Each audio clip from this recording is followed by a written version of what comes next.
You are back on the Virtual Agile podcast with Chris Stone, the continuous improvement coach. Our guest today is a former firefighter turned team-centric leader and coach, the co-founder of Agile in Color, a fellow Chris, great name, though he goes by CP. Welcome to the show, CP. Chris, thank you for having me. And yes, Chris is probably one of the better names out in the market. So I'm glad to be called and I'm glad to share an amazing name with you, sir. And I appreciate you having me. Of course. So let's start with your fascinating journey. I expect you're still fighting fires in your current day job, but just in a very different way that you used to.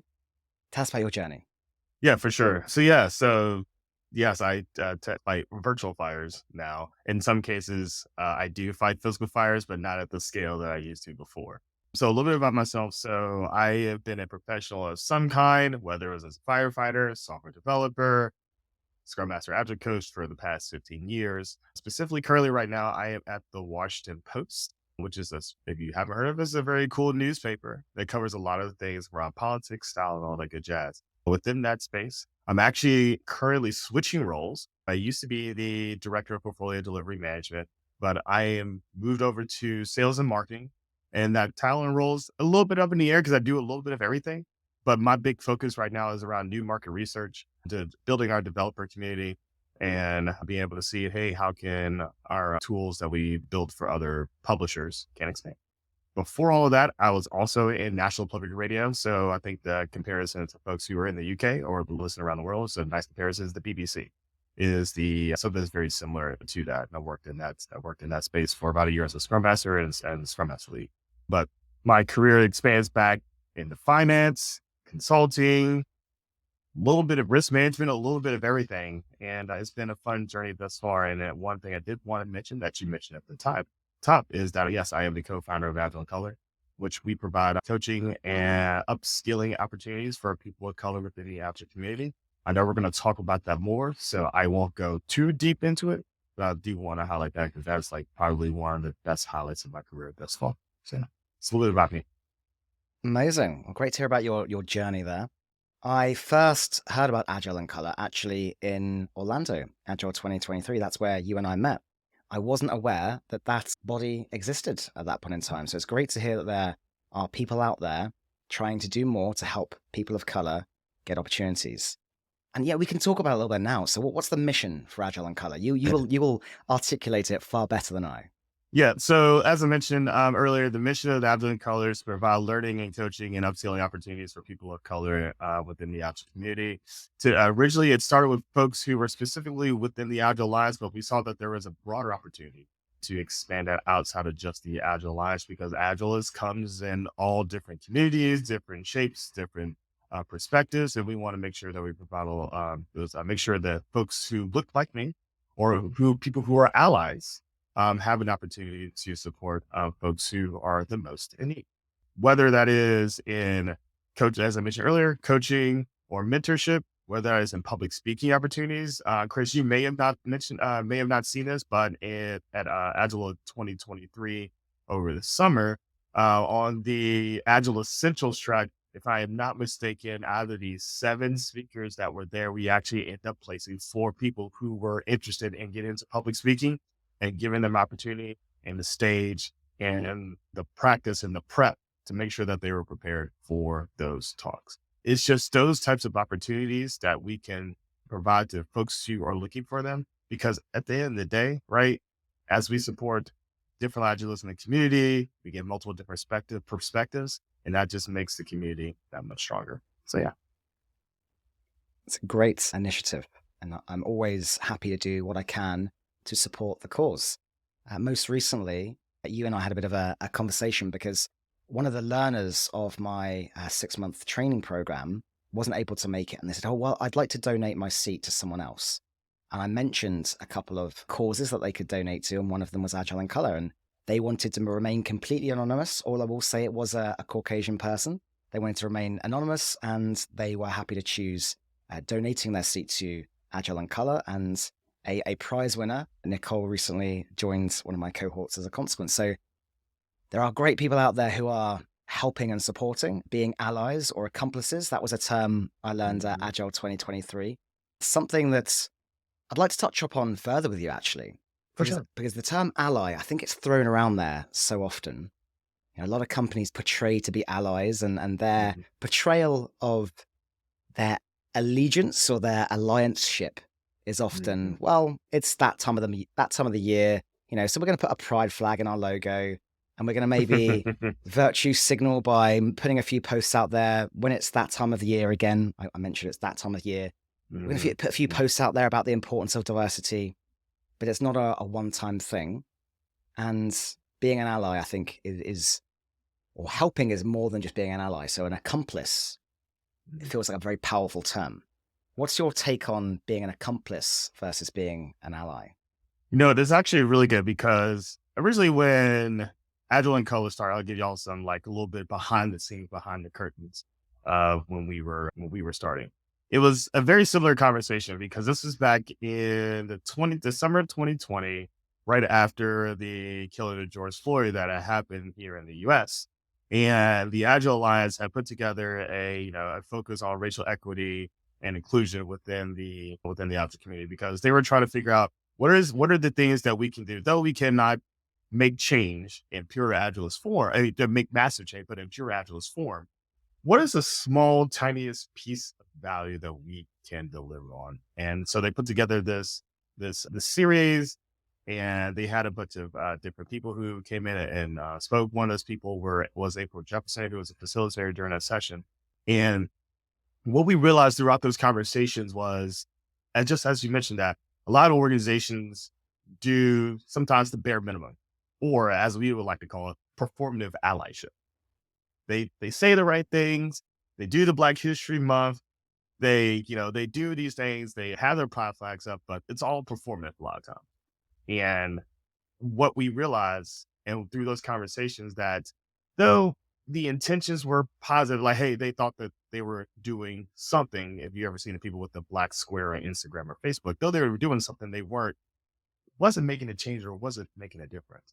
So throughout those conversations, there was the realization a lot of people understood, like, okay, what does it really mean to truly be an ally, or as you mentioned, an accomplice, right? And that is so where it's not just providing like this black square Instagram or the pride flag or your company logo. It is the trainings, is the giving to these types of either scholarship funds, it's the just providing coaching, mentorship, whatever is the thing that you can do to make a difference. Where it's I think Alice Paula put this amazing because I had a conversation with her last week. And that's where's your sweat equity at, right? Because that's what's going to matter in a lot of cases. You can throw money at funds, you can do all these really cool things, but where's the sweat? Where is your time, which is a lot of times most precious for you? Are you willing to give up that time in addition to giving up those money or providing those training opportunities or providing the seat as your anonymous donor did to make a difference in somebody who doesn't have that same advantage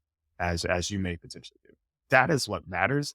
That is what being an accomplice is. And again, there's so much more, but I think the question, I think, if especially for your listeners, I think a big question is they're doing maybe a little bit of self reflection as they're listening. And that is, what is the thing that you're doing? What is the sweat equity that you're putting in? You say you want to be down for the cause. What is that? Like, what's the part that you can do? Because honestly, that probably makes a massive difference, whether that is connecting somebody on LinkedIn for a particular role that somebody is hiring for, or if you're a leader and you're making that decision, keeping in mind, like, not just making sure we find the right person for the role, but we also find the right diverse perspective and not just bringing the same exact person. Those are the things that matter.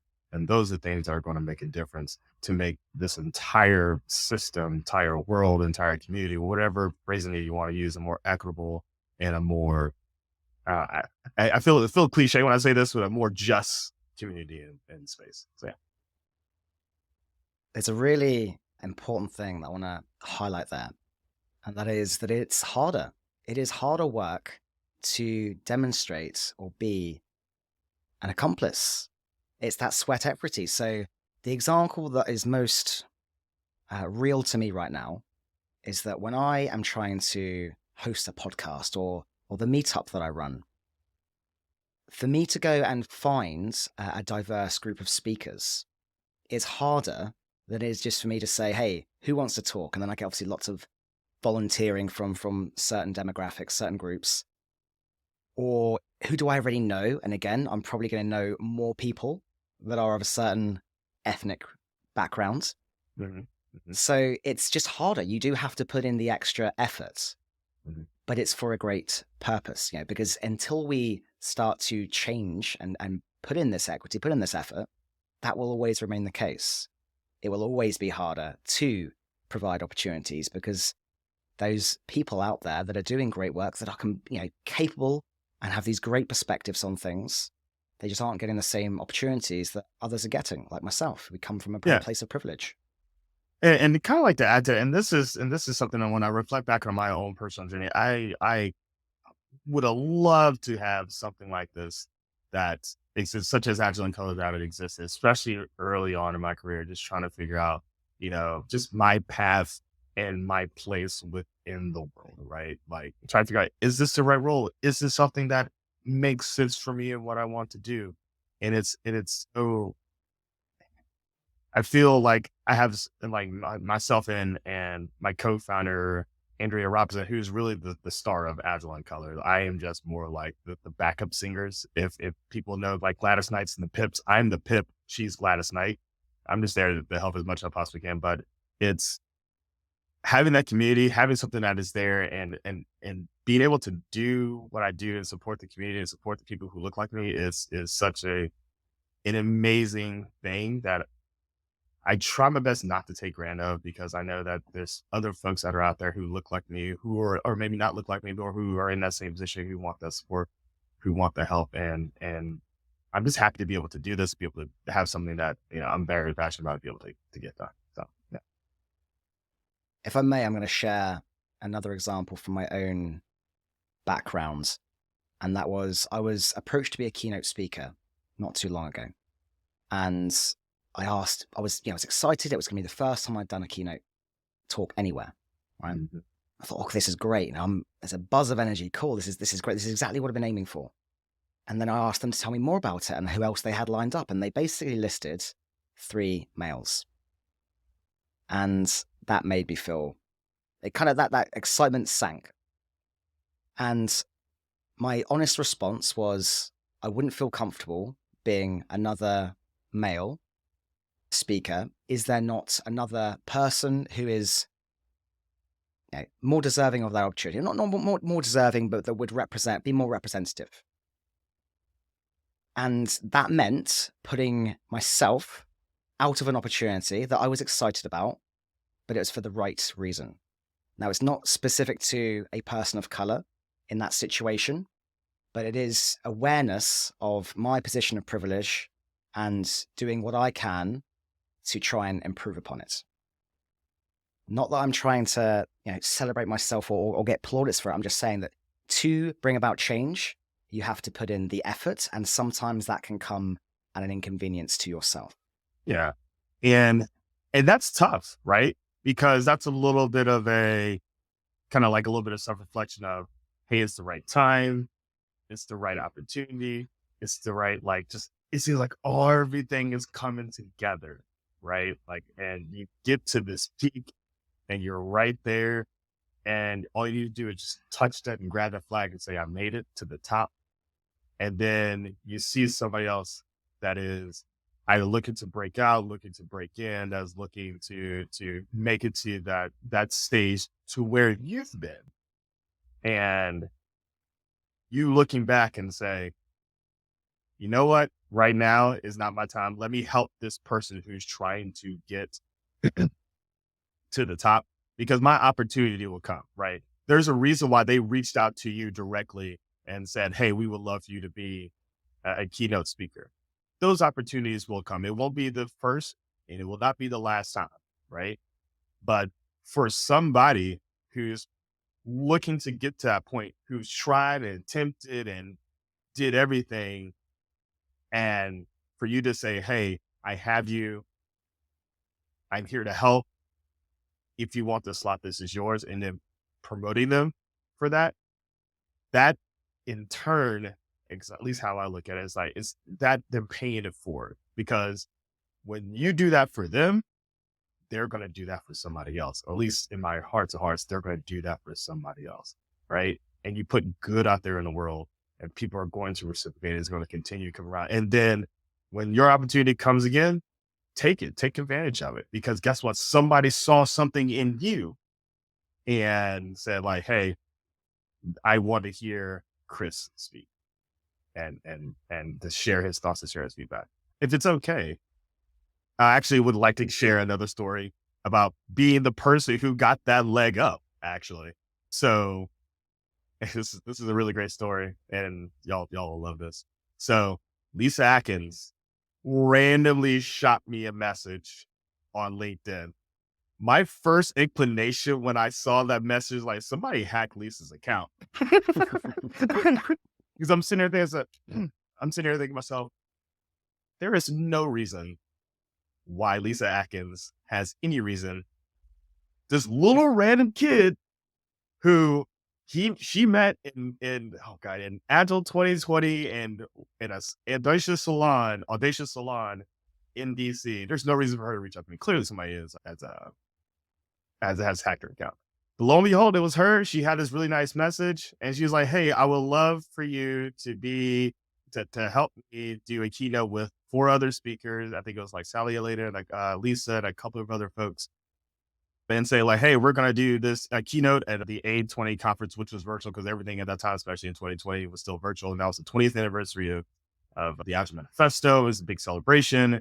And it was a topic on like, what are all the positives and what are all the wins and the highlights, and to be on the same platform with Lisa Atkins, because that was actually the keynote for that session, for the conference. And I was like, I just looked back on her like, yo, there is no way I'm on the same stage with all of these other amazing people doing a keynote with Lisa Atkins. Never in a million years would this would have happened. But she mentioned to me the reason why I looked at you is that from that conversation from the audition salon in summer of 2020, it was summer of 2019. Is just that you have the skills, the gift, you are knowledgeable, and we need more people who look like you. This is the reason why I'm doing this. And for me at that point, it showed and it clicked for me that I need to continue to put this same good out in the world and do something. I probably won't be able to do it at the scale at least Atkins can do, right? But I can at least do my little part to be able to, provide those same opportunities for folks as she did for me. So like that's again that's the same exact scenario of like, hey, she saw something, she had an opportunity to take that stage just by herself. But she saw it not just with me, but like with 4 other people and provide those opportunities for folks. So I mean, Lisa, if you listen, thank you. Thank you. Thank you. Thank you. There's not enough thanks in the world, but seriously, thank you a lot. I really appreciate it. What an amazing story. And another reason that we all love Lisa Atkins, I doubt she's listening, but she has been a previous guest on the show. She was actually the first person that I had on the podcast. And a bit like you, at that point in time, I had no business having a Lisa Atkins on my podcast, but she was very open to it. And we had a great conversation. We wore silly hats and talked about retrospectives and beautiful. Yeah. Let's shift things up a little bit. I know you and I are both at least fans of the Simpsons classic Abe Simpson meme format, old man yells at cloud. So it's got a little bit of a time for a rant. Okay. What's grinding your gears in the Agile space at the moment? What do you feel like ranting about? Oh God, there's so many things, Chris. There's so many things, but okay, so some context is important. So I'm a millennial, and as a millennial, we grew up in the age of computers, social media, all these things that were trending and that were happening. And it's very often that you see the Instagram, TikTok career coaches.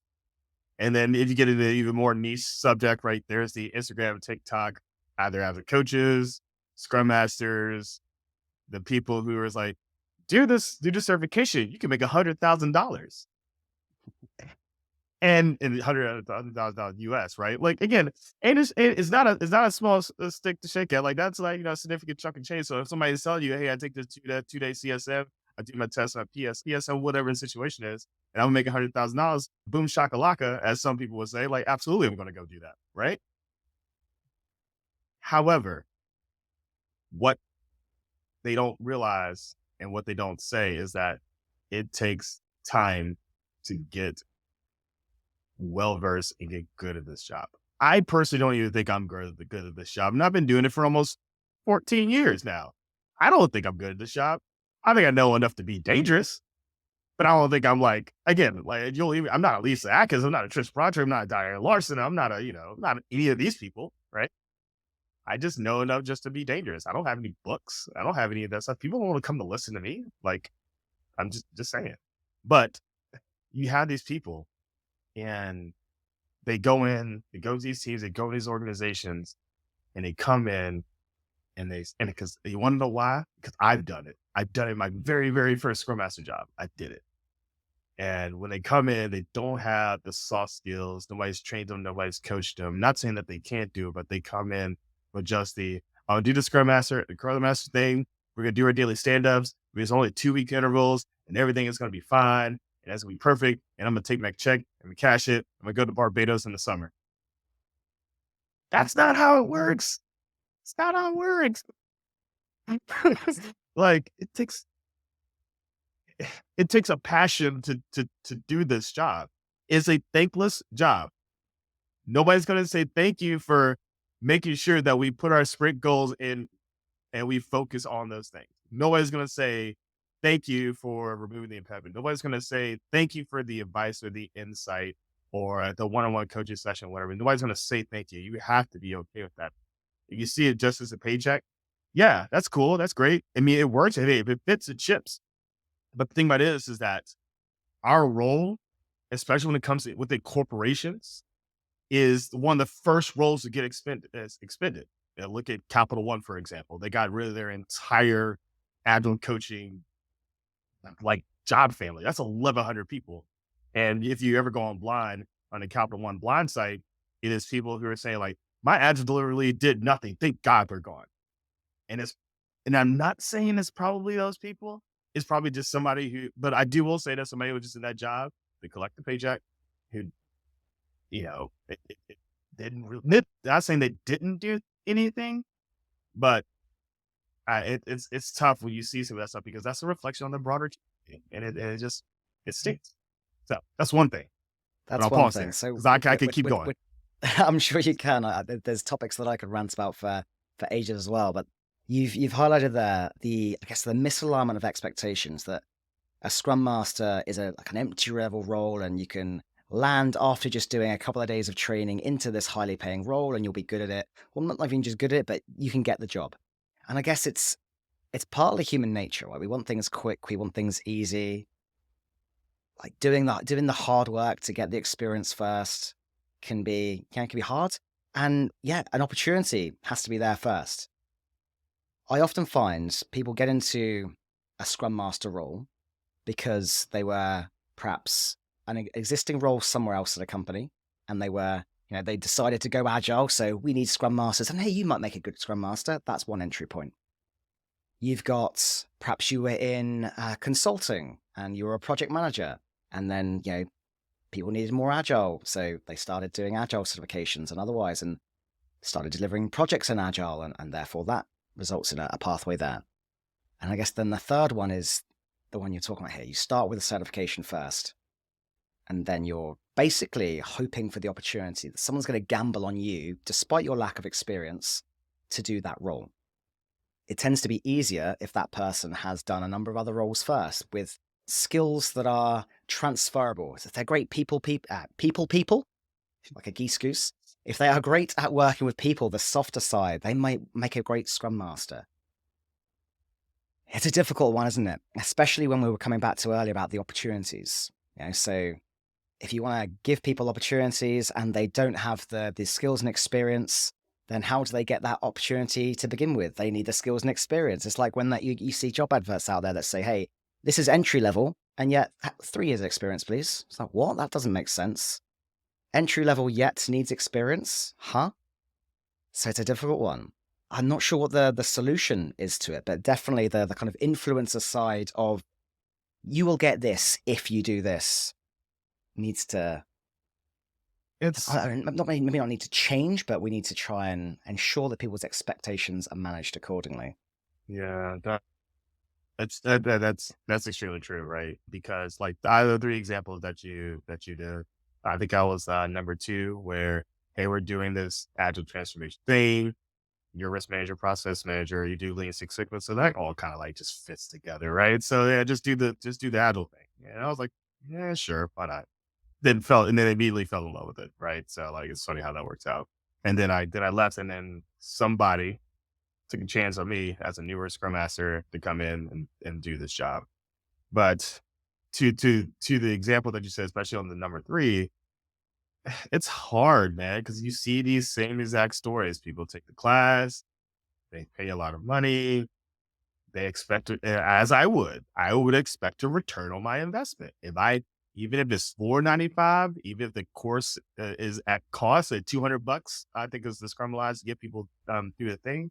Even if it's at cost, I expect some sort of return. And when they don't see it, it's tough, right? And I feel bad because like I don't want to like set people up for failure, but it's more of like, hey, it's possible. It's going to be tough, and you have to not get deterred. And I think that is piece that I think that people struggle with because they say it looks really great, really simple on LinkedIn for this person's this post. And that if they posted like this Scrum Master job and safe pays $140,000 with the billable rates $95 to $125 an hour. Oh man, that is perfect. Just apply. Just take my class and apply. Not telling the full story. And Yeah. it's a struggle, but like I don't know. I wish I had a solution to that. I really wish I did. I think it's a little bit of, I mean, if anything, of course, with all things, just be a responsible, person and do your research. But also just note, like, this is probably a thing for my trainers is that, oh, no, I'm sorry, not my trainers. So no, the trainers that I know are really, really awesome. I think it's for the career coaches on TikTok and Instagram. Please stop. Please, just stop, please. So yeah.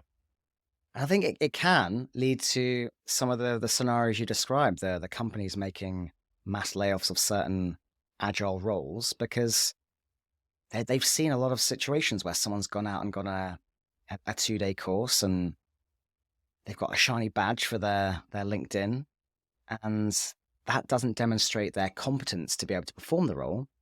It doesn't demonstrate that they are confident in performing the role. It doesn't demonstrate their capability in that role. It demonstrates that they attended a 2-day class. Maybe they did some, group exercises, perhaps an exam at the end. And it's the beginning of their journey, not the end. Now, one of the things that I'm really liking seeing is more and more training bodies and trainers embracing a more longitudinal learning approach. I mentioned earlier the Agile Mastery Institute and the 6-month training programs we do.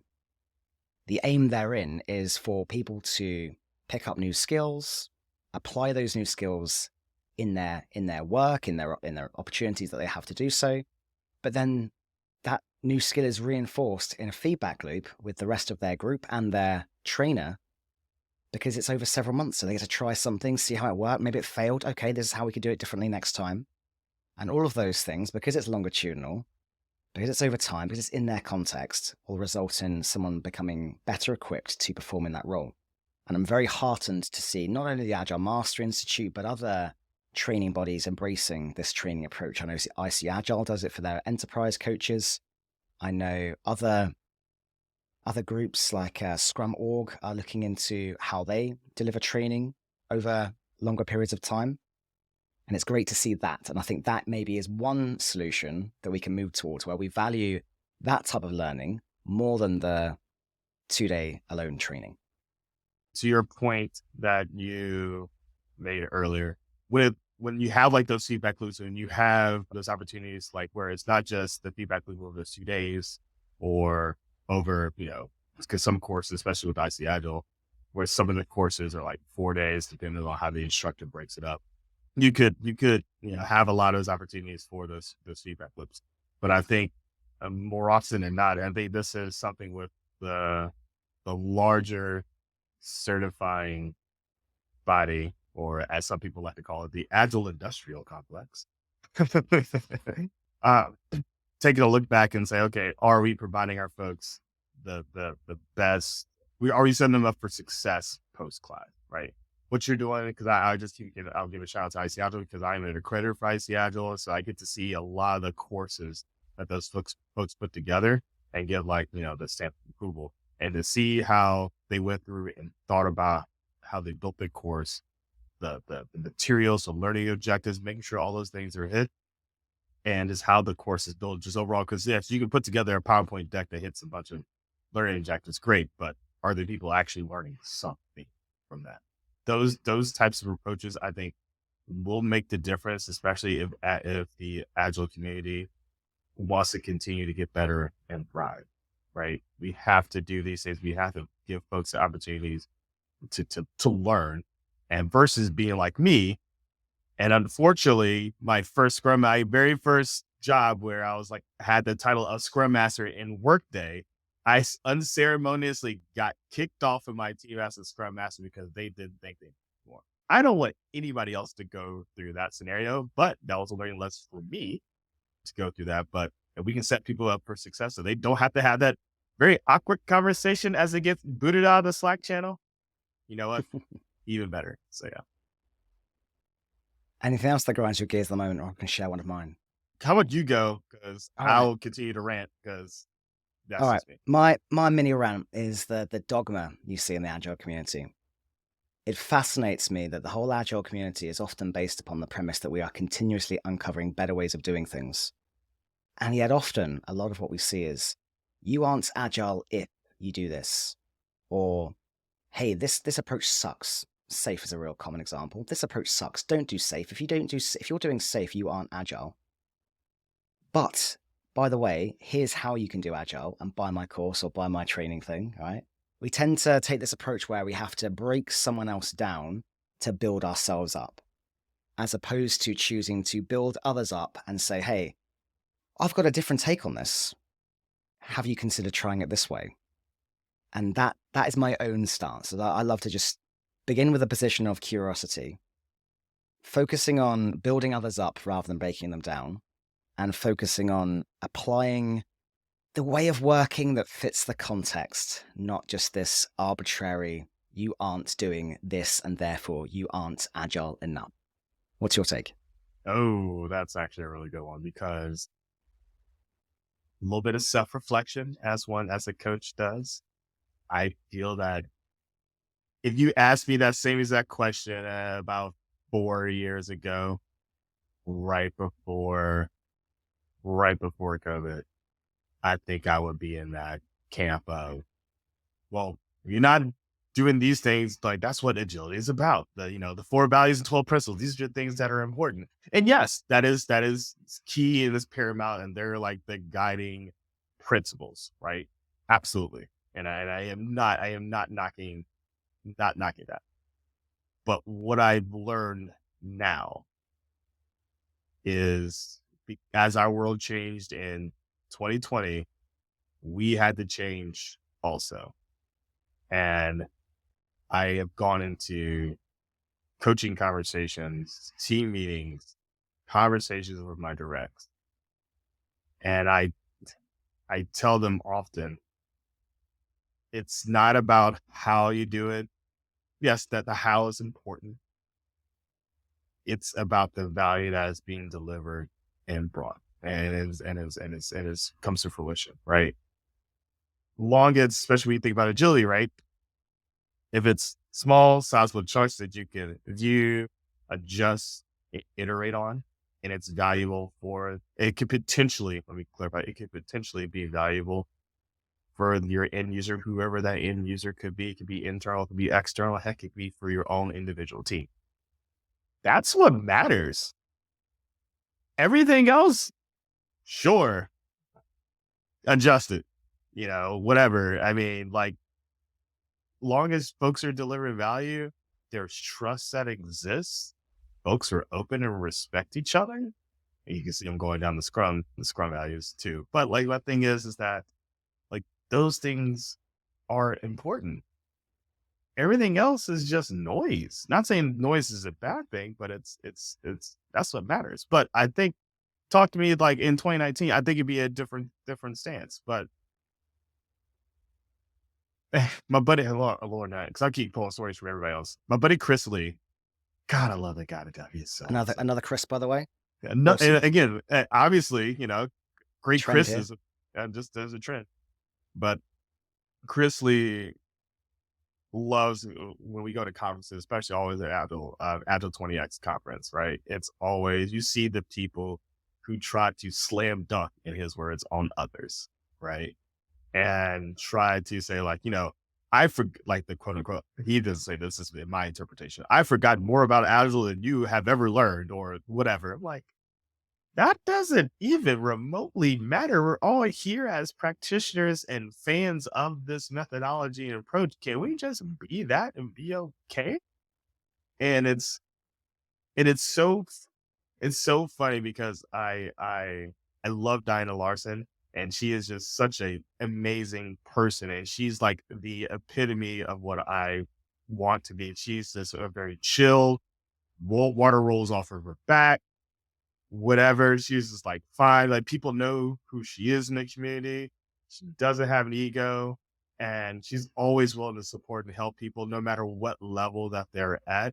And she is like the person who you want to really just like, oh, okay, cool. That's what you think. Fantastic. If you don't think safe is agile, cool, whatever. What works best for you? And her natural curiosity about things and just how she approaches it is just something that I strive to be. And it's just so awesome just hearing her speak and being in her presence is so fantastic. Even though I always get her confused with Esther Derby, and I've done this like 3 times now. And I go in there with such confidence and say, "Oh my God, Esther, it's so great to see you again." Knowing that it's there no Watson. And she just like, "Hey, CP, by the way, it's doing it again." It's Diana, but God, her reaction, just her willingness to just be just an amazing, her willingness just to listen, be open in her presence, her just core is just somebody who's just so amazing. But yeah. I agree. Karaoke, me and Diana have done that on a bunch of times together now. We sung The Time Warp in Finland, and What? yeah, Oh, you did yeah. karaoke? Time out. I Pause. basically, I'm always joking. I'm always joking with Diana. Every time I see her, I'm like, stop stalking me. I've seen you 4 times this year. We're always at the same conferences, and we always end up like singing karaoke and things together. And I love what you're highlighting about her, this curiosity approach, starting with curiosity rather than any sort of judgment or otherwise. That could be one way of addressing the dogma, rather than try to slam dunk on people or break them down. Starting with curiosity. You've said something I disagree with. Okay, I wonder why that is. Maybe they've got a perspective that you hadn't considered that could open your mind to something else, and maybe you may think differently of the consequence. Mhm. Beautiful. Right. CP, we're at the end. Where can our listeners learn more about you, Agile in Color, and potentially any upcoming events that you've got? Okay, cool. All right, let me see if I can run through these because y'all have heard me talk probably way too long already. But let's do this. So you can find me on LinkedIn, CP Richardson. I am the person who wears hats, as you can tell. Y'all ever see me in person? I typically always wear hats and colorful glasses. So that is who I am. You can also find me on Twitter that I don't use, on the CP Richardson, Instagram that I only post CrossFit pictures on because I'm a CrossFitter, go here. But yeah, you can find me out there. More importantly, though, go check out Agile in Color. You can search Agile in Color, Instagram, Twitter, YouTube, any of the social medias. Also, make sure to like and subscribe to all of those things, and also subscribe to our YouTube channel. And if you want to get involved, go to agileincolor.org. There is a link for you to request to volunteer, and wait for it, there's more. If you want to get support from Agile in Color, go right to agileincolor.org, press the button that says request support, let us know what you're looking for, and we will connect you with somebody to get you squared away. So yeah. Awesome. Thanks for sharing. I will include those links, folks, in our show notes so they're easily accessible. Right. It's been a pleasure having you on the show. Thank you for joining us, for sharing your insights, for ranting with me a little bit. It's a bit cathartic sometimes to do so. If you found this episode valuable, pay the tax, share it with someone else. Don't forget to subscribe, like, and all that rubbish to hear the latest episodes as they land. It really is the best way to keep abreast of what's going on with us. And don't stop believing. Till next time.